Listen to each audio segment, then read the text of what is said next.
Hello everyone, my name is Mohsin Mullah and I welcome you all to this video lecture. In this video lecture, we are going to see about causal and non-causal system. So previous to this video lecture, we have already seen the other two types of the systems. Okay, so now we are going to see about the remaining types of the system. So if you just would like to see the what we had covered in the previous, so here we had seen about the continuous time and discrete time systems, and then static or dynamic time. Okay, so static or dynamic systems are nothing but memoryless or memory system, and also we had seen with the help of examples what is a static system on and what is a dynamic system. So in the same way, let us now see the causal and non-causal system. When do we call a system as a causal system, and when do we call a system as non-causal system? So now here basically whatever output we are going to consider out of the system, okay, so it depends upon that output. If the output, okay, so whatever value of the output is there, if it depends upon the future value, if it depends upon future value, then the system will become non-causal. Okay, if it does not depend upon the future value and depends only upon the present and the past value, then the system will become causal system. Okay, so here let me just write the sentences. Okay, so causal system is one. Causal system is one for which the output, for which the output at any instant,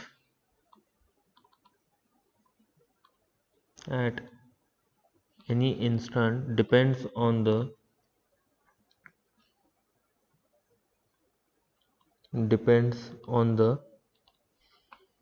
present or past inputs, present or past inputs, but not but not on the future inputs. Okay, and non-causal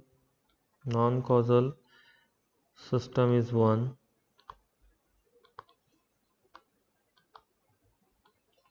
whose output depends whose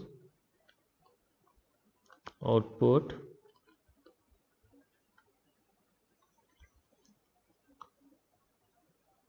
depends the future input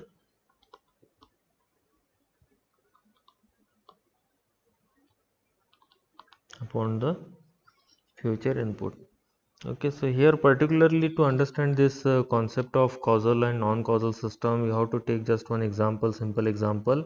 So like if you want to determine the total population, okay, so as you know that when you want to determine the total population, particularly if you take our country India, so every second there will be average birth of 3 children. Okay, so when you are calculating the output here, suppose there is a system and input is the population, so at that time you have to consider the next instant. Okay, immediate next instant also you have to consider in order to evaluate the total population. So in that case the system will become non-causal because it does not just depend upon the past.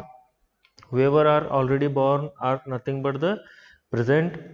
Whoever is being born at the moment is nothing but the present, and whoever has already born is nothing but the past input.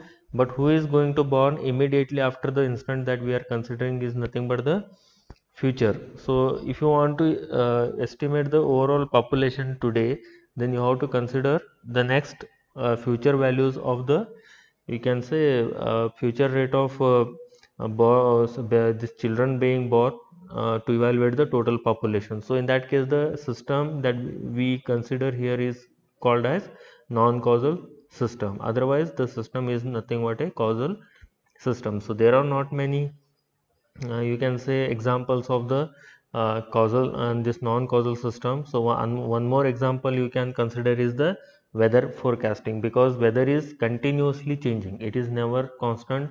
So you cannot just predict upon the present and past values, but you have to consider about the future in forecasting. Okay, so therefore weather forecasting is also a non-causal system. Okay, so here basically if you want to see this with regards to mathematical representation in terms of examples, then the example of the causal system can be considered as y of t equal to x of t plus x of t minus 1. So x of t minus 1 indicates the past, okay, and this indicates the present. So therefore this is causal. So similarly in case of a discrete time system, if you consider, then here also you can take x of n, and also here anything can be multiplied. Okay, so x of n minus 3, this is also a causal. So together here we can write this as the causal systems. Okay, but suppose when we are going to take y of t equal to x of t plus 3, so now here t plus 3 is nothing but the future value. Okay, whenever this sign is plus, so at that time the input is nothing but the future input. Okay, and suppose there is any other term, it doesn't matter, x square of t. Okay, x square of t, which is nothing but the present, but here the presence of future input will make the system as non-causal. So same way, if there is y of n equals to x of 2n, so this also is going to be a non-causal system. So these two examples you can take for non-causal system. Okay, so why I'm taking this as x of 2n as the non-causal. So if you just would like to take, so here for this I will just write here, if I take n equal to 1, then what will happen, I am calculating y of 1. So y of 1 means present value, so at that time what I will get here is x of 2. So now on the here scale, so 1 2, so 2 will become the future. I am talking about the present, so it should be present or the past value, but here what will happen, it will take as the future value. Okay, or otherwise if you would like to write this as, you can also write it in terms of 1 plus 1. Okay, the same thing can be represented now as n plus 1, because n equals to 1, so here y of 1 is going to be 1 plus 1, so x of 2, which we have already written. So this indicates what, future value. Okay, so therefore this is non-causal. Non-causal. Okay, so whenever n plus 1, n plus 2, n plus 3, so on term will come, at that time the system will be non-causal. Okay, so now here let me just write the practical examples. Practical example 4.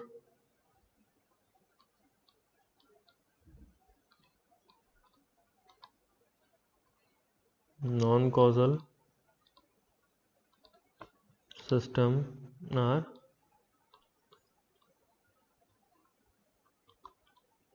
population of a country or weather forecasting.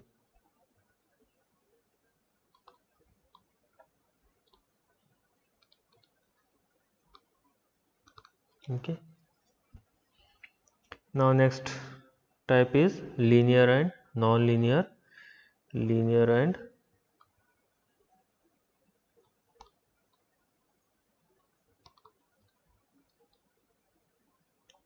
non-linear system. This is very important, linear and non-linear systems, because when we want to analyze a system, most of the time it is required to consider linear nature of the system, but in nature most of the time the systems will be non-linear in nature. Okay, so therefore we have to consider the two types of systems here, linear and non-linear. Okay, so how do you understand or get this linear or non-linear for a given system? So it is just by considering system and applying the inputs here. Okay, so now suppose there is a system here, Okay, let me just indicate the system as operator T. Okay, and there will be input and there will be a output.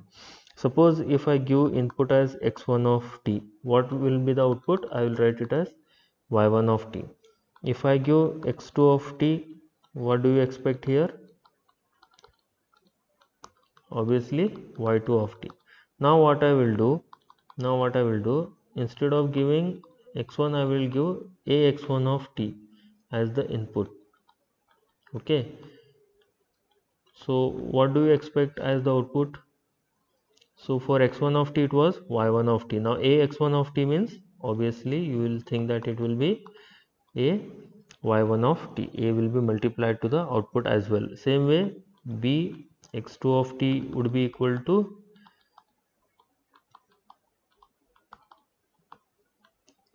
b y2 of t. Okay, suppose if I add the two signals here, ax1 of t plus bx2 of t, and when I apply this, okay, when I apply this, so what is the output that you expect?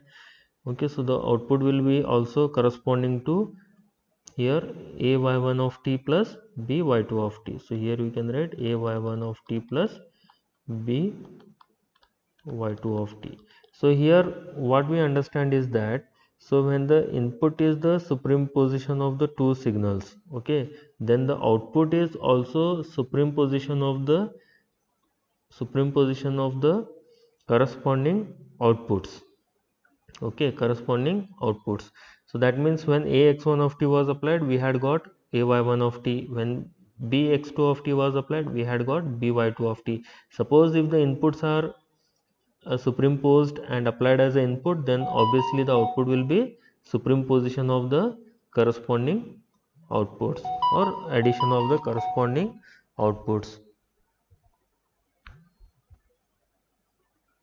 Okay, then in this case, if the system follows this principle, which is called as the principle of superposition, then the system is called as a linear system. Okay, the system will be called as a linear system.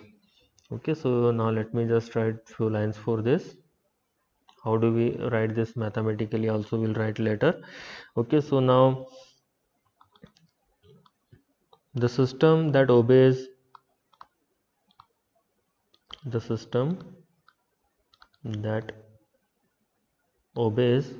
superposition principle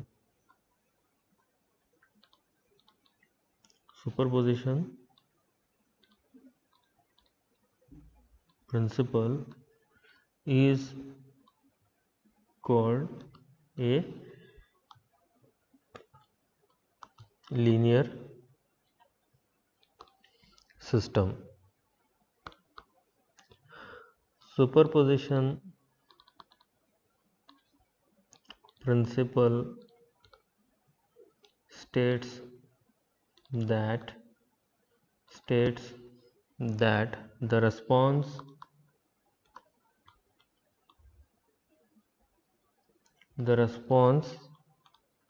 to the weighted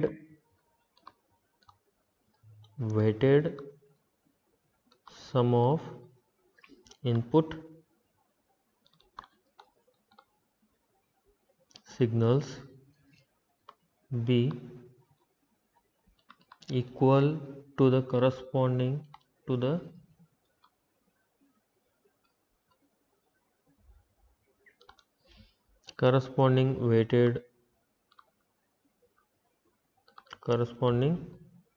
weighted sum of the output of the system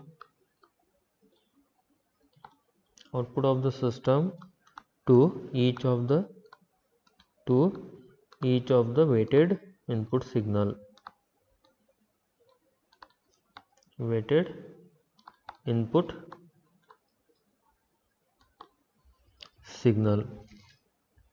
Okay, it means what? weighted input signal means what? So here earlier I had taken x1 of t, x2 of t, then what I did, I used a and b. So this a and b, whatever this value we are multiplying, so this is considered as adding the weight to the input signal. So whatever weight is added, so that same weight will be available at the output side also. Okay, so that is what is considered here. And here uh, the response means output, response to the weighted sum of input signals be equal to the corresponding weighted sum of the output of the system to each of the weighted input signal. So corresponding weighted sum, so here this is the corresponding weighted sum. Okay, so which is nothing but the output of the system to each of the weighted input signal. Okay, so this is what you can write for the linear system. Okay, and let me just elaborate this more here. Okay, so if any arbitrary input x of t produces an output y1 of t,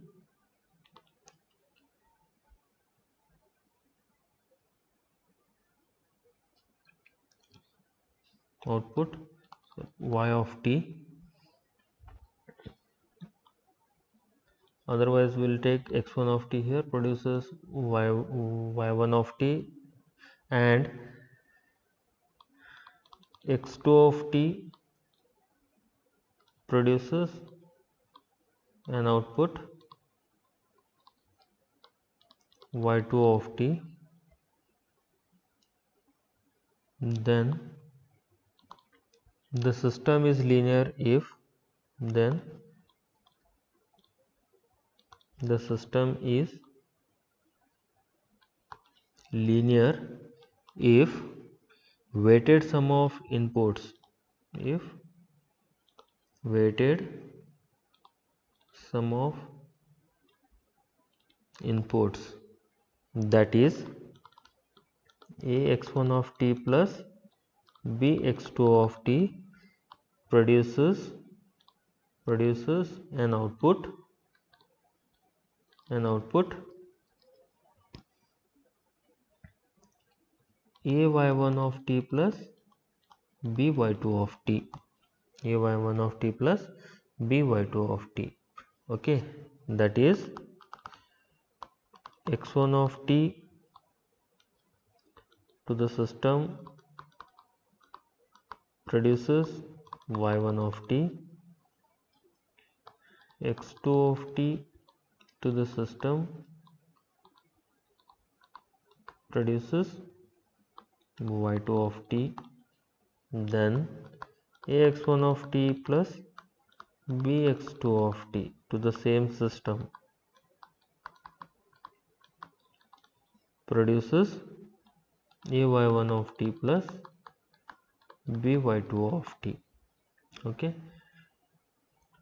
so now here we can take different examples to determine whether the given system is linear or not. Okay, so let us take one example here. Suppose the system is described by a system is given as so there is a system is nothing but which performs certain operations on the given input signal. So here let me just take this as dy of t by dt plus 3ty of t equal to t square x of t. Okay, so here input is nothing but the x of t, and whatever is the left hand side, it is nothing but the operations performed on the input signal. So here let me just try represent this as operations performed on x of t equal to t square x of t. Okay, so therefore if I take here x1 of t plus b x2 of t, instead of the taking the same input x of t, I will take x1 of t plus x2 of t. Then what will happen? So wherever x of t is there, it will be changed. Okay, so here it will become ax1 of t plus bx2 of t, or you can take this multiplication inside and write this as ax1 of t plus t square bx2 of t. So therefore t ax1 of t plus bx2 of t will be equal to, so here t square ax1 of t and t square bx2 of t, so this will be equal to what? A into t square, so I'll just write it once again, b into t square x2 of t. Okay, so this whatever we are writing, so this is our final y of t. Okay, t square x of t is nothing but y of t. So therefore here if I write t square x1 of t, so automatically here it will become t square x1 of t will become y1 of t. Okay, and t square x2 of t will become y2 of t. So therefore here I can write this as a y1 of t plus b y2 of t. Okay, so therefore this system is linear. Okay, so when we are changing the input to sum weighted sum, then the output is also becoming weighted sum of the corresponding output due to individual weighted input signal. Okay, so this is what, therefore the given system is linear. Okay, so I will take more examples on this linear and non-linear systems later, so in that you will understand how to use this method to determine whether it is linear or non-linear. Okay, so we'll see that in the next part. Okay.